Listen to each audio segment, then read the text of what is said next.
श्री कृष्णा, राधे राधे। तो आज की इस वीडियो में आप सुनेंगे शनिवार व्रत कथा।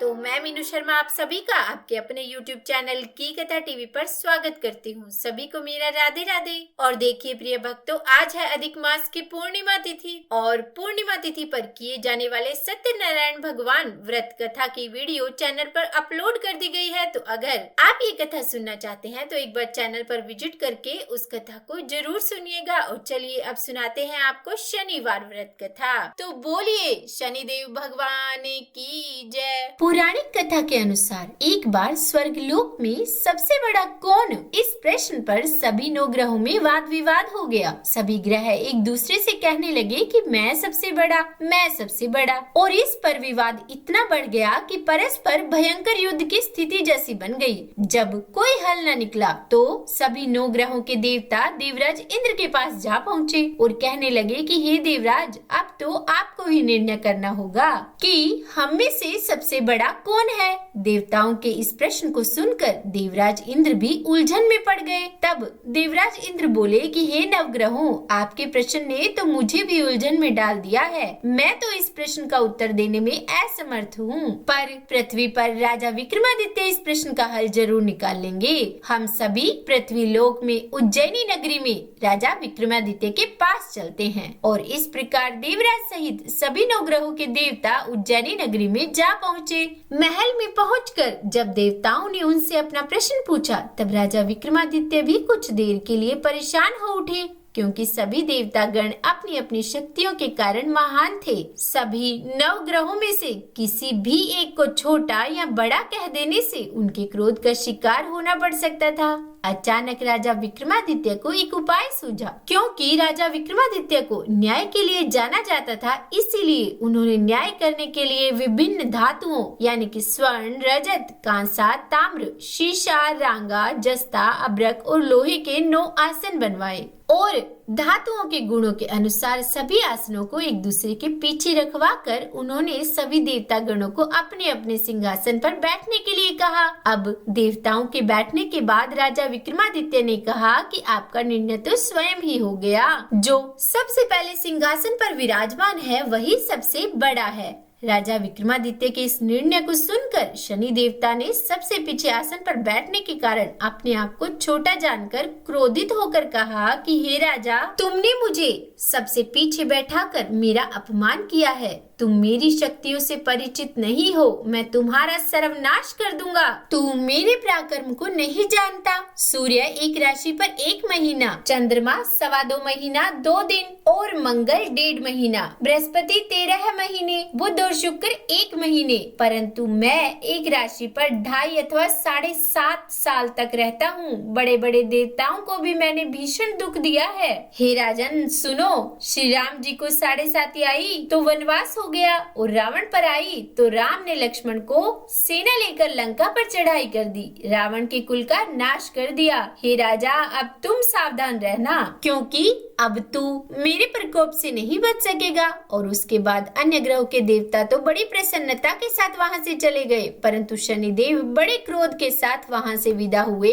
और उसके बाद राजा ने सोचा कि जो भी भाग्य में होगा देखा जाएगा। और फिर वे पहले की तरह ही न्याय करते रहे। उनके राज्य में सभी स्त्री पुरुष बड़े आनंद से अपना जीवन यापन कर रहे थे। इस प्रकार कुछ दिन तो ऐसे ही सुकून से बीत गए, लेकिन उधर शनि देवता अभी तक अपने अपमान को नहीं भूल पाए थे। राजा विक्रमादित्य से बदला लेने के लिए एक दिन शनिदेव ने घोड़े के व्यापारी का रूप धारण किया और बहुत से घोड़ों के साथ उज्जैनी नगरी में जा पहुँचे। राजा विक्रमादित्य ने अपने राज्य में किसी घोड़े के व्यापारी के आने का समाचार सुना तो उन्होंने भी अपने अश्वपाल को कुछ घोड़े खरीदने के लिए भेज दिया। अब क्योंकि राजा को घोड़े पालने का भी शौक था, पर वहाँ घोड़े बहुत कीमती थे। अश्वपाल ने जब वापस लौटकर इस बारे में राजा विक्रमादित्य को बताया तो राजा ने स्वयं आकर एक सुंदर और शक्तिशाली घोड़े को पसंद कर लिया। घोड़े की चाल देखने के लिए राजा उस घोड़े पर सवार हुए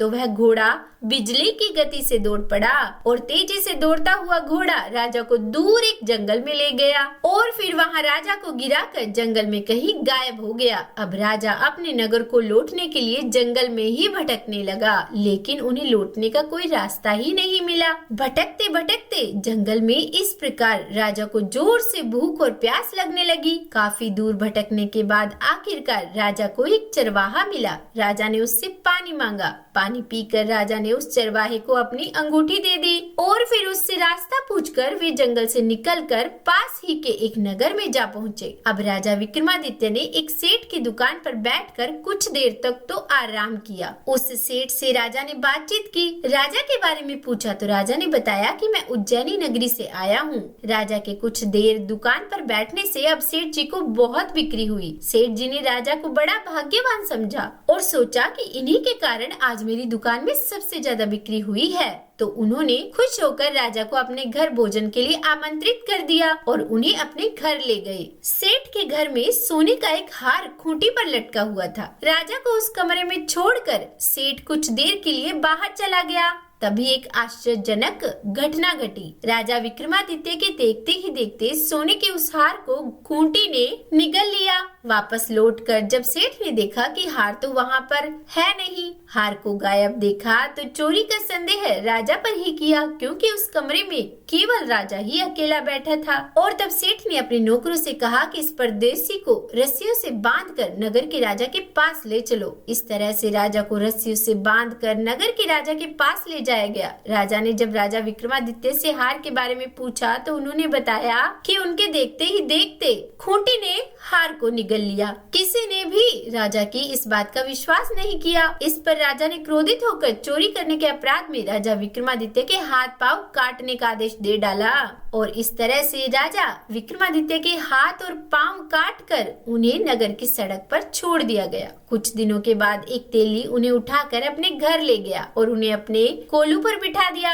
अब राजा आवाज देकर बैलों को हाँकता रहता और इस तरह तेली का बैल चलता रहा। अब राजा को भोजन भी मिलता रहा। शनि के प्रकोप की 7.5 पूरी होने पर वर्षा ऋतु प्रारंभ हुई। अब एक दिन राजा विक्रमादित्य एक रात को मेघ मल्हार गा रहे थे कि तभी नगर के राजा की लड़की राजकुमारी मोहिनी रथ पर सवार होकर उस तेली के घर के पास से गुजरी। जब उसने मेघ मल्हार सुना तो उसे बड़ा अच्छा लगा। दासी को भेजकर गाने वाले को बुला लाने के लिए कहा। अब दासी ने लौटकर राजकुमारी को बताया कि उसके तो हाथ पैर है ही नहीं और उसके बारे में पूरी जानकारी दी। राजकुमारी उसके मेघ मल्हार से बहुत मोहित हुई, इसीलिए उसने सब कुछ जानकर भी अपंग राजा से विवाह करने का निश्चय कर लिया। राजकुमारी ने जब अपने माता पिता से यह बात कही कि वह एक अपंग राजा से विवाह करना चाहती है तो वे ये सुनकर हैरान रह गए। रानी ने मोहिनी राजकुमारी को बहुत समझाया कि बेटी, तेरे भाग्य में तो किसी राजा की रानी होना लिखा है,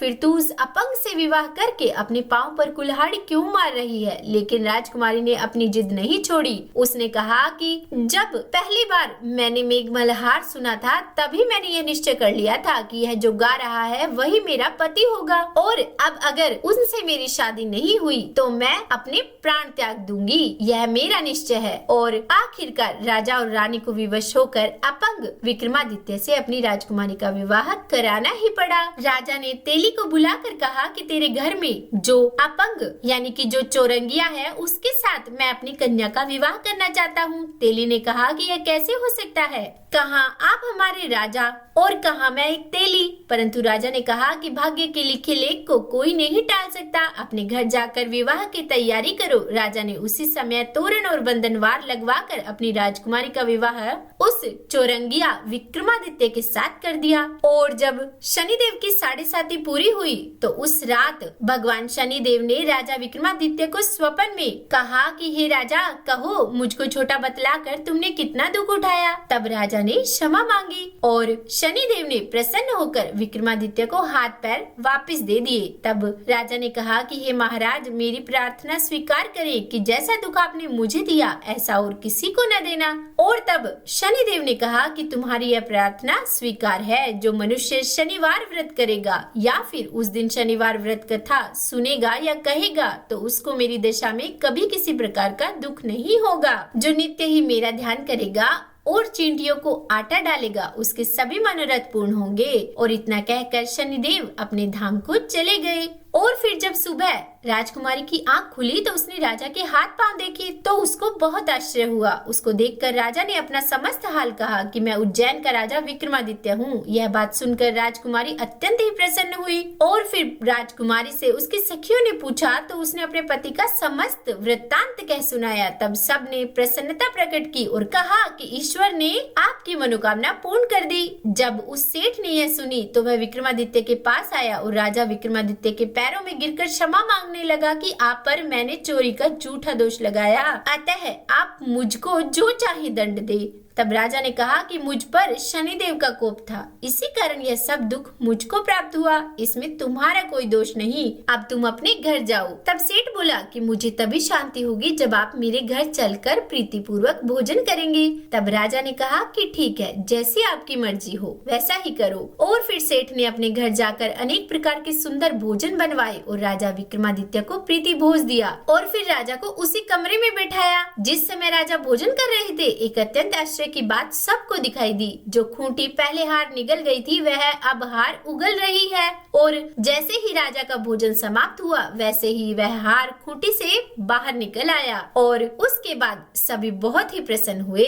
सेठ ने हाथ जोड़कर बहुत सी मोहरे राजा को भेंट की और कहा कि मेरे श्री कंवर नामक एक कन्या है, उसका पाणी ग्रहण आप करें। उसके बाद सेठ ने अपनी कन्या का विवाह राजा के साथ कर दिया और बहुत सा दान और दहेज दिया। और इस प्रकार कुछ दिनों तक वहां निवास करने के बाद विक्रमादित्य ने शहर के राजा से कहा कि अब मेरी उज्जैन जाने की इच्छा है। और फिर वहां के राजा से विदा लेकर राजकुमारी, सेठ की कन्या श्री कंवरी तथा दोनों जगह से प्राप्त अनेक दास दासी, रथ और पालकियों सहित राजा विक्रमादित्य उज्जैन की तरफ चल पड़े। जब शहर के निकट पहुँचे और पुरवासियों ने राजा के आने का संवाद सुना तो समस्त उज्जैन की प्रजा अगवानी के लिए आई। तब बड़ी प्रसन्नता से राजा अपने महल में पधारे। सारे शहर में बड़ा भारी महोत्सव मनाया गया और रात्रि को दीपमाला की गई। दूसरे दिन राजा ने शहर में यह सूचना कराई कि शनिश्चर देवता सब ग्रहों में सर्वोपरि है। मैंने इनको छोटा बतलाया, इसी से मुझको यह दुख प्राप्त हुआ। और इस कारण सारे शहर में सदा शनिश्चर की पूजा और कथा होने लगी। राजा और प्रजा अनेक प्रकार के सुख भोगती रही।